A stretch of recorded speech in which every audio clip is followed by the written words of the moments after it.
포이맨 칼럼. 교회에게 주신 사중 능력. 오늘은 이제 에베소서 1장 15절부터 23절까지인데요. 교회가 계시를 받도록 사도가 기도함이거든요. 원래 이제 골로새서는 머리이신 그리스도를 강조한다면 에베소서는 뭐예요? 몸인 교회를 강조한다고 그랬잖아요. 그래서 에베소 1장부터 3장까지는 교회가 그리스도 안에서 받은 축복과 의치고요. 4장부터 5장까지 뒷부분은 성령 안에서 교회에게 필요한 생활과 책임이에요. 앞부분은 축복과 의치, 뒷부분은 생활과 책임. 근데 오늘 이제 그 1장 15절부터 23절까지는 사도 바울이 기도하는 것이 나와요. 기도. 교회를 두고 사도가 먼저 15절, 16절은 감사드리고 또 이제 그 다음부터 17절부터 23절까지는 기도하는, 간구한다, 간절히 구한다는 것이죠. 그러면서 무엇을 위해서 기도하냐? 성도들이 그 네 가지를 볼 수 있도록 기도하는 거예요. 첫째, 하나님께서 부르신 소망이 뭐냐? 17절, 18절. 또 성도들 안에 있는 하나님의 유업의 영광이 뭐냐? 18절 하반절. 세 번째는 우리를 향한 하나님의 능력에 대해서 19절, 21절. 또 이제 네 번째는 그리스도의 충만인 몸, 교회에 대해서 이렇게 얘기하고 있어요. 그러니까 아주 사도 바울의 이런 기도는 오늘날 우리에게도 해당되는 거죠. 우리도 뭐를 이제 알아야 돼요? 부르심의 소망이 무엇인지, 유업의 영광이 무엇인지, 하나님의 능력이 무엇인지, 그리스도의 충만인 교회가 뭔지 이런 거를 이제 알 필요가 있다는 것이죠. 바울이 15절, 16절에서 뭐를 감사했냐면 주 예수님에 대한 여러분의 믿음, 모든 성도들에 대한 여러분의 사랑을 들었어요. 네. 바울이 들었습니다. 그러니까 믿음은 주님에 대한 거고 사랑은 성도들에 대한 거예요. 이걸 얘기를 듣고 감사를 했어요. 감사했고 그리고 이제 아주 그 얘기를 들을 때 아주 끊임없이 감사드리며 기도할 때도 여러분을 언급하고 있습니다. 여전히 에베소 교회 성도들을 위해서 감사하고 계속 기도했다는 거예요. 예. 그래서 이제 17절에 보면은 이제 기도할 때 뭐를 기도했습니까? 하나님께서 부르신 소망이 뭐냐? 우리 주 예수 그리스도의 하나님 영광의 아버지께서 그분을 온전히 알도록 지혜와 계시형을 여러분에게 주셔서 영광의 아버지가 나오잖아요. 예수 그리스도의 하나님 영광의 아버지. 예수님이 하나님의 아들일 뿐 아니라 그 영광의 아버지인데 우리들도 교회인 우리들도 그것을 알아야 될 필요가 있어요. 그분을 온전히 알게 된다. 온전히 알도록 지혜와 계시형을 여러분에게 주셔서 이렇게 기도했거든요. 우리가 하나님을 안다고 하지만 사실은 많이 몰라요. 예. 그리고 이제 우리가 거듭난 뒤에 아담을 통해 타락한 우리들이 어느 날 주님의 이름을 부르고 주님을 영접해서 어떻게 하나님의 자녀가 되는 축복을 누렸잖아요. 거듭난 뒤에 하나님을 아버지라고 불렀잖아요. 아버지. 사실 하나님을 아버지라고 부른다는 건 굉장한 사건이거든요. 그러면 하나님을 아버지라고 부른다는 건 뭐예요? 우리들이 다 하나님의 자녀들이라는 거죠. 자녀들이라는 것이. 그래서 이걸 우리를 통해 영광의 아버지라는 말은 우리가 아버지를 하나님을 아버지로 이제 부를 뿐 아니라 아버지가 되었을 뿐 아니라 우리를 통해서 아버지가 예수님이 그러했듯이 우리를 교회를 통해서도 영광이 나타나야 된다는 것이죠. 이제 그러려면 그분을 온전히 알아야 되는데 여기 안다는 말이 헬라어로는 기노스코와 오이다 두 가지가 있어요. 기노스코는 뭐예요? 객관적이고 지식적으로 하는 거예요. 오이다는 뭐예요? 주관적이고 체험적으로 하는 거예요. 네. 여기서 알고는 오이다를 얘기합니다. 이렇게 아멘. 이제 온전히 알아야 된다는 것이죠. 온전히 안다는 체험적으로 안다는 것이죠. 지식적으로 알 뿐 아니라. 아멘. 자, 우리 자매님들은 그리스도를 얼마나 압니까? 기노스코입니까? 오이다입니까? 그렇습니다. 감사합니다. 예, 두 개 다겠죠. 두 개지. 점진적으로 이렇게 오이다를 하려면 기노스코가 있어야 돼요. 그래서 아멘. 하긴 알 뿐 아니라 우리를 실제적으로 이제 체험해야 됩니다.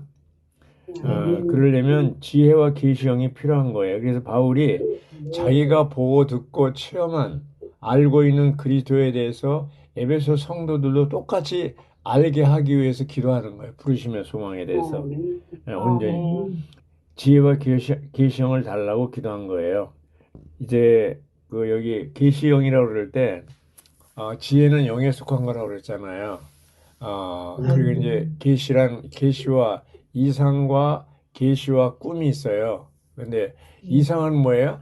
그리스도 자신이죠. 예, 감춰진 거 이렇게 감춰졌어요. 이렇게 여기 디니스 형제는 공장을 얘기를 했어요. 공장 안에 아주 그 기계가 있고 그러는데 그게 이상인데 문이 닫혀져 있기 때문에 그 안에 뭐가 들어있는지 모른다. 근데 어느 날 이제 문이 열리면 그게 계시거든요. 계시란 말이 언베일, 베일을 벗긴다 그런 뜻이에요. 여기 보면 성소에 이제 그 시장을 여는 것을 얘기하고 말하자면 공장의 문을 여는 것을 얘기하고 그래서 이 이상 계시를 통해서 이상을 보는 거죠. 예. 그래서 이걸 살았을 때 계시를 통해서 이상을 본다면 꿈은 잠잘 때 이제 보는 이상이죠. 그래서 이런 걸 볼 때 우리는 바울이 우리를 위해서 에베소 성도들을 기도한 것처럼 오늘날 우리를 위해서 기도하고 있습니다. 그리고 이제 그렇게 보려면 뭐가 필요해요? 마음 눈이 있어야 돼요. 마음 눈이 밝아야 돼요. 마음 눈은 뭐예요? 마음이라는 게 뭐예요? 양심 플러스 생각, 감정, 의지잖아요. 그래서 이제 마음 눈이 밝아지려면 어떻게 해요? 영적인 보는 눈을 가지라는 건데 하나님께서 여러분을 부르심의 소망이 무엇인지를 알게 해주시고 또 성도들 안에 있는 하나님의 유업의 영광의 풍성이 무엇인지를 알게 해 주시어. 두 방면에 부르심의 소망이 뭔지 하나님의 유업의 영광이 뭔지 그걸 알게 해달라고 기도하고 있습니다. 그러려면 우리 마음 눈이 밝아야 돼요. 마음 눈이 밝아야 됩니다. 그래서 이 순수한 마음 이렇게 필요한데 마음 눈은 영적인 시력을 얘기한다고 그랬어요. 그러니까 이제 세 가지 항목이죠. 그 팩트, 사실이 있잖아요. 공장 안에는 기계처럼 팩트가 있고 그다음에 문을 열어야 되죠. 그래야 그 공장 안에 들어갈 수 있잖아요. 그다음에 문을 열었는데 거기에 뭐가요? 시력, 마음 눈, 시력이 있어야 돼요. 영적인 눈을 볼 수 있는 눈이 있어야 돼요. 문을 열었어도 눈이 먼 사람들은 시각장애는 못 볼 거 아니에요. 뿐만 아니라 공장이 깜깜한 게 아니라 거기 빛이 있어야 돼요. 그래서 이런 네 가지 항목, 사실과 계시와 시력과 빛이 이 네 가지 이상은 이 네 가지 이거 항목이 있어야 보게 되는 거예요. 그래서 우리가 마음 눈이 밝아져야 되고 그리고 그래야 이제 부르심의 소망을 알고 하나님의 유업의 영광이 무엇인지 풍성이 무엇인지 알게 되는 것이죠. 자, 이런 그 유업이라는 게 뭐예요? 그리스도께서 성취하신 모든 거죠. 그 유업을 우리가 유업을 그리스도께서 성취하신 모든 것, 그가 획득하시고 도달하시고 얻으신 모든 것을 누구에게 줬어요? 교회에게 줬는데 우리에게 줬잖아요. 우리에게 줬는데 유업을 받은 우리들이 어떻게 해요? 그것을 이제 누려야 될 거 아니에요. 누려야 될 거 아니에요. 그래서 이렇게 그리스도께서 성취하고 도달하신 모든 것을 우리가 이제 누릴 때 그것이 뭐야? 하나님의 영광의 소망이라는 것이죠. 영광이 되는 거예요. 유업의 영광의 풍성이라는 것이죠.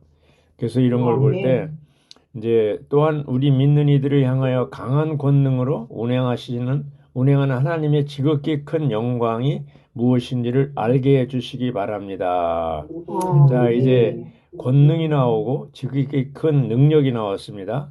이제 몇 가지를 아는 거죠. 지혜와 계시형 있고 또 부르심의 소망을 알게 하고 하나님의 유업의 영광, 풍성을 알게 하고 또 하나님의 지극히 큰 능력이 무엇인지 계속 이제 알게 해달라고 기도하는 거예요.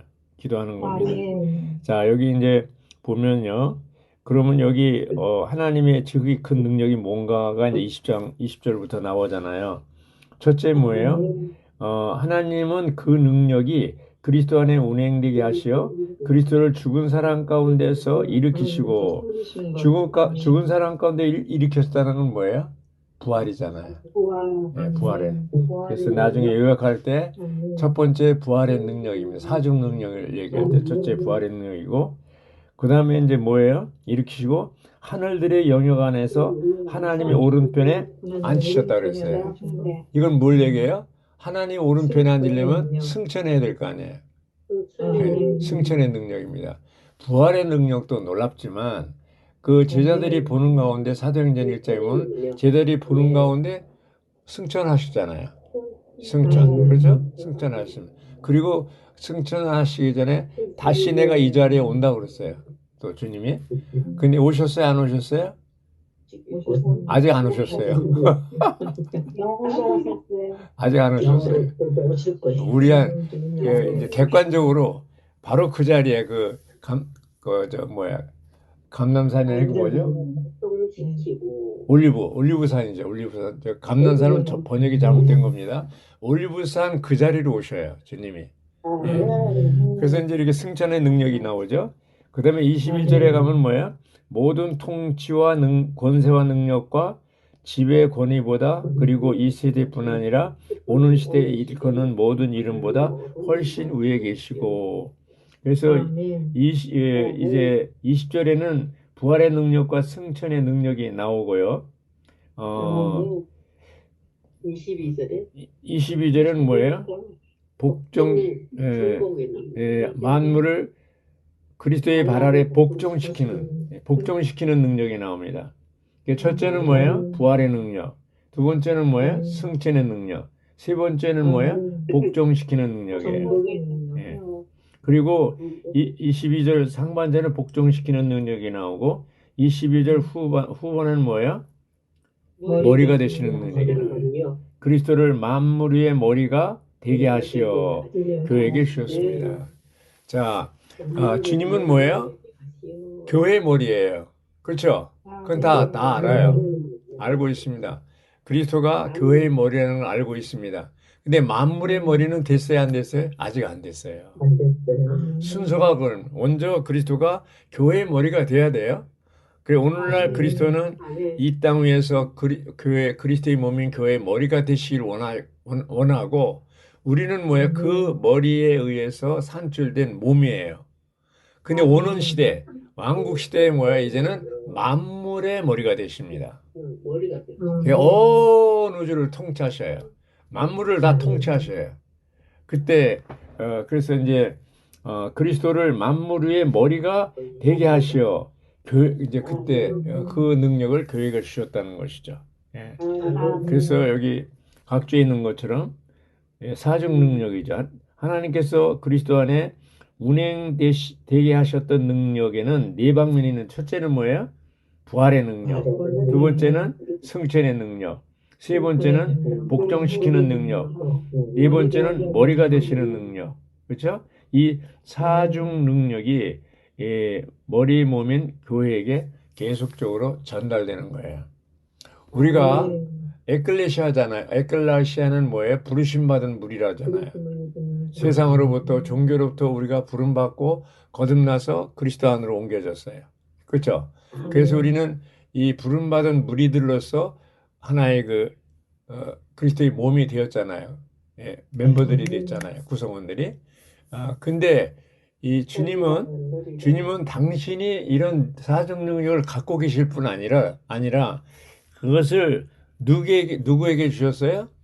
교회에게. 그래서 22절에 교회에게 주셨다는 이게 아주 놀라운 거예요.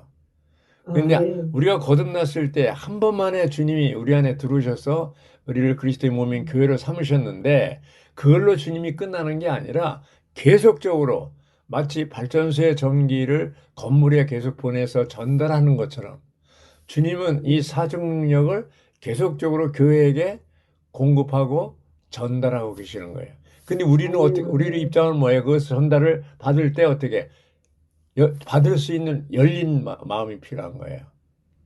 계속 전달을 받아야 돼. 왜 우리가 비실비실 됩니까? 왜 우리가 침체됩니까? 이 능력을 공급받지 못한 거예요. 사중 능력을. 주님은 계속 보내시는데 발전소의 전기가 방 안에 우리 집 안에까지 들어왔는데 스위치를 꺼버렸어요. 그럼 어떻게 돼요? 전달이 돼야 안 돼요? 안 됩니다. 그러니까 우리는 끊임없이 스위치를 올려야 돼요. 그 스위치를 올리는 게 뭐 하는 거예요? 주 이름 부르는 거예요. 그래서 아침에 일어나서 아침 부흥한다는 것이 뭡니까? 밤사이에 주님과의 관계가 끊어진 상태에서 아침 부흥은 다시 주님과 연결하는 거예요. 연결하는 거. 연결해서 계속적으로 이 사중 능력을 공급받는 거예요. 그러니까 정말 우리가 이런 부활의 능력, 승천의 능력, 정복하는 능력, 다스리는 능력이죠. 머리 대심의 능력을 끊임없이 공급받는다면 우리가 이런 모든 환경에서 이길 수 있어요, 없어요? 이길 수가 있어요. 우리가 자꾸 이렇게 침체되고 힘 빠지고 낙심하고 살맛이 안 나고 이렇게 밥맛도 없고 잠도 못 자고 막 이러는 건 뭐예요? 이 사중 능력을 계속 보내시는데 공급하시는데 우리가 안 받는 거예요. 이 능력을 우리가 공급받는다면 우리는 어때요? 아주 강해지는 거죠. 그리스도가 승리하신 것처럼 우리도 승리할 수가 있습니다. 그럴 때 어떻게 돼요? 교회가 이제 산출되는 거예요. 교회는 그리스도의 몸이요 만물 안에서 만물을 충만하게 하시는 분의 충만입니다. 교회는 그리스도의 충만이고 그 충만이 이제는 만물 안에서 또 충만하게 돼요. 예. 이 우주 만물 가운데 충만하는 것은 뭐예요? 천년왕국에서 이루어집니다. 오늘날은 뭐예요? 그리스도의 몸인 교회 안에서 충만이 이루어지는 거예요. 그 충만했다는 것이 그리스도로 가득 채웠다는 거예요. 네. 이제 여기 풍성이 풍성. 영광의 소망에 풍성이 몇 절에 나오지? 여기 18절에 나와요. 하나님의 유업의 영광의 풍성이 무엇인? 이건 뭐예요? 바로 객관적이잖아요. 우리 어느 집에 가서 초대를 받아서 갔는데 아주 음식이 참 잘 차려졌어요. 그럴 때 뭐예요? 충만하네. 그렇게 얘기합니까? 아니에요. 풍성하게 차렸네요. 근데 나하고는 관계없어요. 그 풍성이 객관적인 그리스도께서 도달하시고 얻으시고 획득하신 그 풍성이 나에게 되기 위해서는 뭐예요? 내가 그것을 유업으로 받아들여야 돼요. 마음을 열고 받아들여야 돼요. 그럴 때 어떻게 해요? 이제는 그것이 내 안에 계속 유업이 공급되고 받아서 사중 능력에 의해서 공급받아서 교회에게 주셔서 어떻게 돼? 나중에 충만이 되는 거예요. 충만이라는 것은 뭐예요? 이제 그 풍성을 내가 받아들이고 소화시키고 이제 그 동화시켜서 내 것이 된 거예요. 조성된 것을 얘기합니다. 그래서 충만은 조성된 거예요. 그게 진짜 교회입니다. 그런데 오늘날 많은 교파들이 있잖아요. 자기들이 그리스도의 몸이라고 얘기하고 이제 자기들이 그 교회라고 얘기하는데 진짜 교회는 어떤 게 진짜 교회입니까? 그 구성원들이 100%다 하나님의 생명으로 거듭난 사람이어야 돼요. 두 번째는 그 거듭났을 뿐 아니라 계속해서 사정 능력으로 공급받아서 그리스도로 충만한 게 교회예요. 그래서 여기 각주에 있는 것처럼 교회는 유기체라고 그랬잖아요. 그리스도의 몸 유기체. 유기체라는 건 생명의 관계라는 거예요. 식물이 자라잖아요. 뿌리가 있고 나무가 있고 줄기가 있고 가지가 있잖아요. 이게 유기체잖아요. 예. 근데 이제 가짜 가지를 이렇게 만들어 놨다 그래서 생명이 통하야 유기체예요. 근데 오늘날 인간 종교는 뭐예요? 타락한 기독교를 비롯해서 이건 뭐예요? 다 어떻게 조직이잖아요. 조직이 뭐예요? 생명이 안 통하는 거예요. 네. 자, 사람들 이렇게 보세요. 의족, 또 의수, 그렇죠? 가짜 손, 가짜 다리잖아요. 그건 뭐예요? 생명이 통해야 안 통해요? 안 통합니다. 네. 유기체가 아닙니다. 반드시 유기체라는 것은 생명이 통해야 되는 거예요. 오늘날 우리가 이렇게 에베소를 추구하지만 사중 능력을 내가 지금 받고 있는지, 내가 그리스도의 몸 안에서 하나의 유기체로서, 지체로서 주님과 살아있는 유기체로서 연결되어 가지고 끊임없이 생명의 교통이 이루어지는지, 이런 능력을, 교회에게 주신 능력을 내가 받고 있는지, 이거를 한번 고려해 볼 필요가 있습니다. 끊임없이 공급을 받는다면 우리는 어떻게 돼요? 부르심의 소망이 뭔지 알게 되고요. 그렇죠? 유업의 영광의 풍성이 뭔지 알게 되고, 그리고 이제 그리스도께서 일으키시고 또 하늘에 앉히시고 부활하시고 승천하시고 또 복종시키고, 그렇죠? 만물을 복종시키고 그 머리 대시 아래, 만물을 머리 대심 아래 이렇게 되게 한다고 그러는 거, 이것을 교회에게 주셨다고 그러는데, 그리스도가 우리의 머리가 되고 우리가 이제 그리스도의 모든 풍성을 누리면 만물을 지금도 다스릴 수 있어요, 없어요? 다스릴 수가 있어요. 환경을 다스릴 수가 있어요. 정복할 수가 있어요. 자, 우리가 이제 환경에 의해서 이런 모든 어려운 환경, 이런 것에 대해서 정복당하는 게 아니고, 우리 속에 있는 이 정복하는 능력이 모든 환경을 다스리고 정복하는 것이 교회입니다. 교회에게 다 이런 걸 줬어요. 그래서 이 마태복음 16장에 보면 베드로에게 너는 베드로라, 이 교회를 내 반석 위에 어떻게 건축하느니 음부의 문이 이기지 못하리라. 음부의 문이 뭐야? 사탄이잖아요. 음부의 문이 이기지 못한다. 사망이, 음부가 이기지 못하는 거예요. 음부의 문에서 다 사망이 나오잖아요. 그래서 우리가 이러한 죽음과 세상과 환경과 사탄, 이런 소극적인 모든 것이 우리를 둘러싸고 있지만 어떻게 돼요? 어둠이 있어도 빛이 팍 들어오면 어떻게 해요? 어둠은 싹 없어지잖아요. 어둠이 없어진 게 아니에요. 있어요. 있는데 빛이 비치면 어떻게 돼요? 환해진 거죠. 그래서 우리가 이러한 주님이 우리에게 주시는 모든 능력을 우리의 것으로 취하고, 주님이 획득하시고 도달하시고 얻으신 모든 것을 우리가 유업으로 장래에 받는 게 아니라 지금 현 시대에 우리가 그것을 누릴 수가 있고 체험할 수가 있어요. 할렐루야. 그래서 우리가 부르심의 소망에 대해서 얘기할 때 네 가지잖아요. 첫째는 그리스도 자신이 우리의 소망이고, 둘째는 이제 영광스럽게 되는 거라고 그랬어요.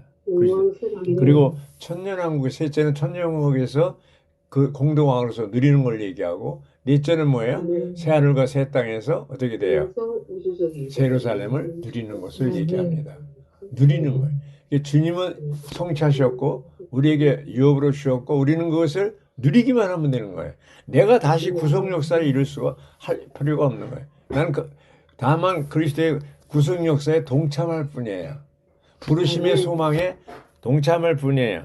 하나님의 유업의 영광 풍성을 다만 동참할 뿐이에요. 주님께서 우리에게 은혜를 주셔서 또 한 주일 동안 잘 누려가지고 정말 부활 능력, 승천의 능력, 정복하는 능력, 머리 대심의 능력을 체험하셔서 정말 이제는 더 이상 소극적인데 영향을 받지 않고 어떻게 돼요? 다 정복하고 다스리기 원합니다. 아멘.